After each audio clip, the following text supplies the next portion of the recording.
एक क्षयरोगाने ग्रस्त असलेला गृहस्थ कुरवपूरला आला. त्याला मधुमेहाचा आजार आणि त्याबरोबर दुसऱ्याही अनेक व्याधी होत्या.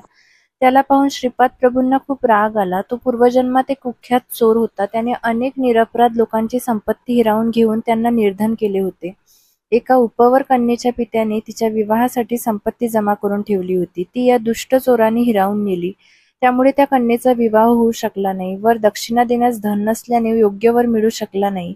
शेवटी एक वृद्ध वर वरदक्षिणेशिवाय लग्नास तयार झाला. या विवाह प्रस्तावामुळे त्या तरुण उपवर कन्येने आत्महत्या केली होती. पूर्वजन्मीची अशी कर्मे असलेला तो क्षयरोगी अत्यंत दीन अवस्थेत श्रीपादांच्या जवळ आला आणि त्याने मोठ्या कारुण्यपूर्ण वाणीने श्रीपाद प्रभूंना त्या दुर्धर व्याधीतून सुटका करण्याची विनंती केली. दयावंत श्रीपाद प्रभूंनी त्याला पंचपहाड येथील गोशाळेत झोपण्यास सांगितले. तेथे डासांचा अत्यंत त्रास होता. तहान लागल्यास पिण्यासाठी पाणी सुद्धा नव्हते. त्या रात्री त्याला एक स्वप्न पडले. त्या स्वप्नात एक राक्षस त्याचा गळा दाबून मारत असल्याचे दिसले. तो घाबरून उठला, इकडे तिकडे पाहिले आणि ते स्वप्न असल्याची खात्री झाल्यावर पुन्हा झोपला.